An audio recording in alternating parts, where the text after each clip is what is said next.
the heck is up, you guys? It's your boy Ace, aka Animated Heroes, here back with another action figure review. Today it's going to be a quick one. We're going to be taking a look at the SH Figuarts New York Comic-Con event exclusive Gogeta. Now, there has been a lot of talk surrounding this figure, and now it's finally my turn to say what I got to say about it. So let's not waste any time and get right into it, starting off with the sexy packaging.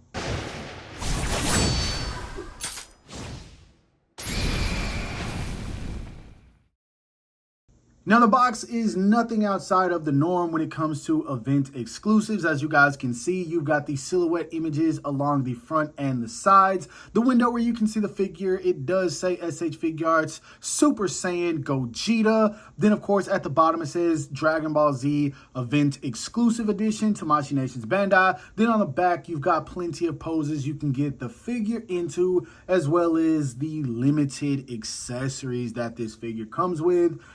We'll get into that a little bit later, but for now, let's get this guy out of the package so we can see what it's all about.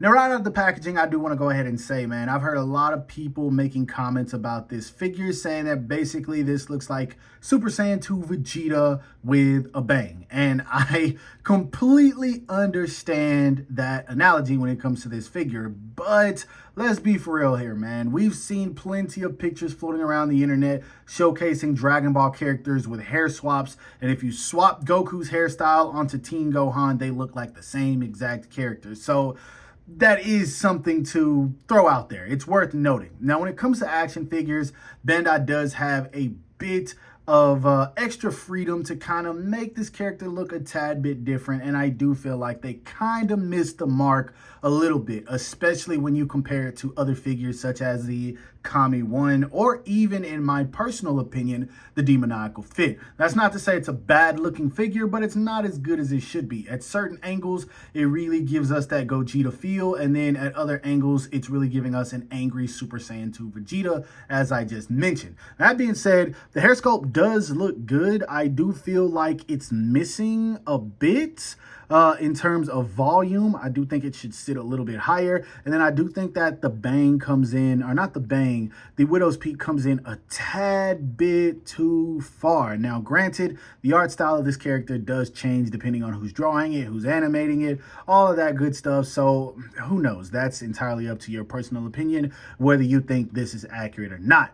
Now, the body, I believe this is the reuse of the I forgot the name of the movie, the Broly Gogeta body. I don't remember. I got rid of that figure a while ago. I'm pretty sure it is. And so, I mean, I guess that's okay. It's technically the same outfit with just a different coloring. So it does work. I'm not a fan of the shininess of the little puffer things on the jacket. I wish they would have just gave it a solid color, added a little bit of like maybe darker shading. The light color I'm just not really feeling, and it's a bit too shiny for me. The torso, fine, reused body. Arms, fine, reused body.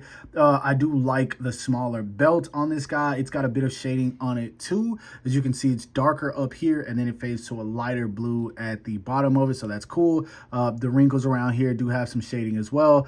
I can't tell whether the pants do or not. They're like a darker gray here, maybe a lighter, almost whitish color here, and then gray in certain areas, but that could just be my lighting. I'm not entirely sure. But the I don't know what you want to call these, the things around his shoes, they are definitely shaded as well. You've got some lighter blues, some darker blues, and the wrinkles, so that's cool. And the shoes are a little bit more shiny than I would like them to be.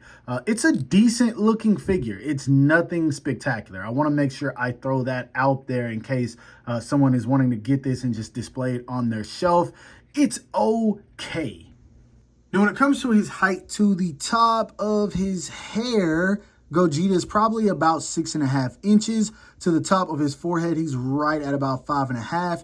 And then to the top of the halo, he's a little bit over 6.5, not quite 7 inches. So 1/12 scale, obviously, I think the height on this is perfectly fine. We'll get into some size comparisons a little bit later so we can see how he stacks up with a couple of other Dragon Ball figures. I'm not going to do too many this time around. The articulation is nothing we haven't already seen before. He looks up about that much, down about that much. Really good tilt and turn. Not the best, but it does work.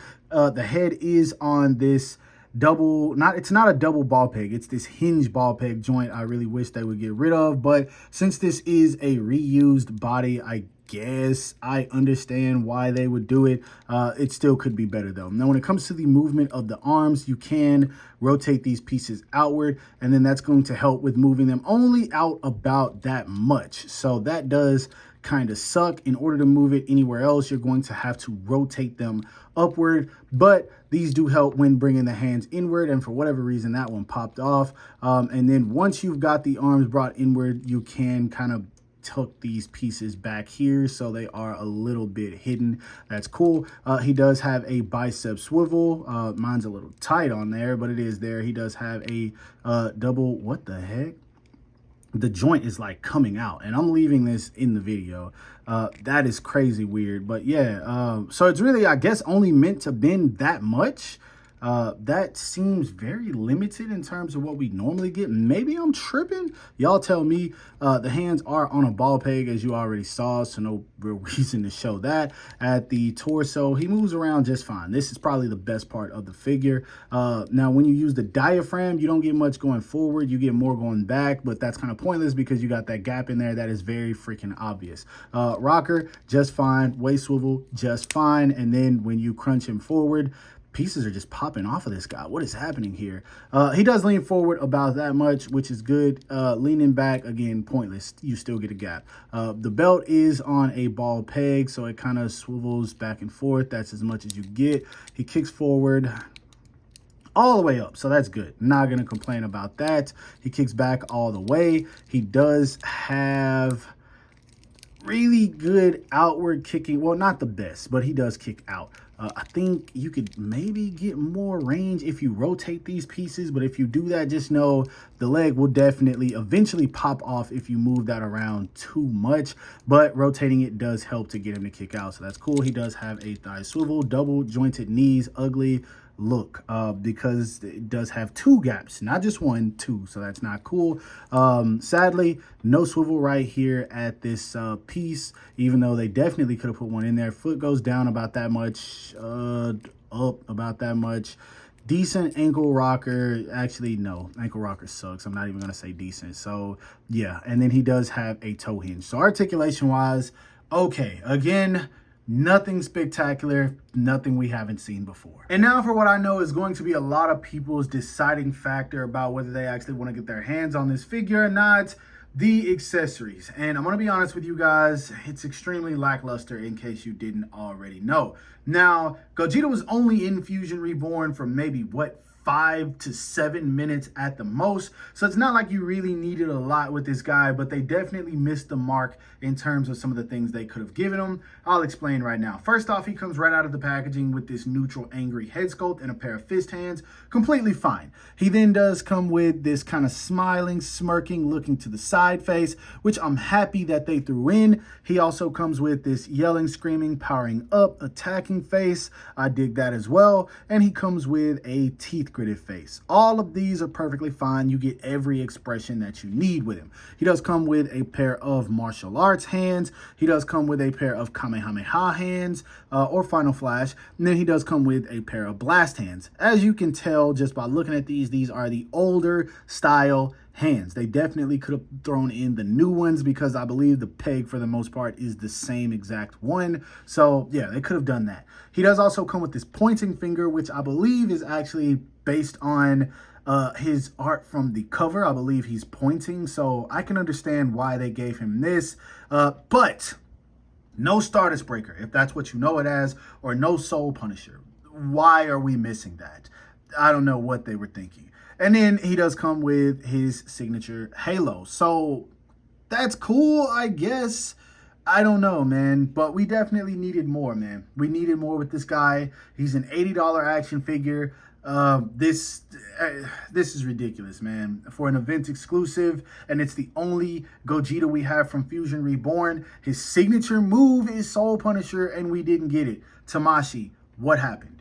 Now moving on to some size comparisons, here he is standing next to the Demoniacal Fit Hero Waltz, or their take on the Fusion Reborn Gogeta. And then we've also got him standing next to the Kami one, I don't know, something kickboxer, or again, their take on the Fusion Reborn Gogeta. And it's crazy. You can just look at these two third-party figures and see that they are better than Tamashii Nation's version. It's insane. And then lastly, we've also got him standing next to the Fusion who wishes he was Gogeta, and that is none other than the Mythos anime, I think is what they go by now. Mythos anime Vegeta with the OC Toys head sculpt on the body. All of these look great except for the official here. And then secondly, here he is standing next to a Kit Bash Goku figure. Basically, it's the Daima figure with the Air Customs torso and belt, as well as the stickers. And then the head sculpt is the Kami 1.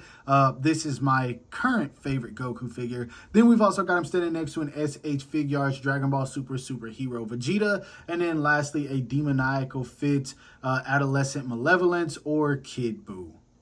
Now, I'd be lying to you guys if I said that this wasn't a very disappointing release. When they first put out the very first promo image of this, I remember being so excited. I was finally going to get an official figure of my favorite Fusion. But when they put out the rest of the promo images, I knew that this was going to be a disappointing release because, for one, the posing of it looked horrible. And then on top of that, I could tell he didn't really come with any accessories that was going to make him stand out, especially if you compared him to the Demoniacal Fit or the Kami 1 versions that had already released and showed up to Tamashii Nations. At this point, this is a figure we should have got 3-4 years ago, man. I think more people would have been happy with it then versus now, because when I went to Tamashii Nation's booth at New York Comic-Con to pick this up, for one, there was no line, and two, there was a million of them left. When I tell you guys exclusives normally sell out, they do. People usually have trouble getting these, and I showed up super late, picked it up, no problem, and I kid you not, there was a stack of them still left. So I think people just really aren't feeling this. Then I also heard that they put it up for pre-order right after New York Comic-Con, but they gave people a 5-hour window to get it. After that, I'm assuming it's sold out. I'll check and see if it's still on their website. But if it didn't sell out, then what? Like, do they just close the pre-order window in 5 hours? I don't really know how that works. But I think that 5-hour window was try to push people to order this product. But at the end of the day, it's not worth it. Man, this thing is not worth $80. I'm gonna be honest with y'all. I don't even want this figure. And it's crazy to say that, but that's really where I'm at with this guy. I don't even want this figure, man. It's very disappointing. It is an underwhelming release, and that's just my take on it. You might have heard some collectors say it's great.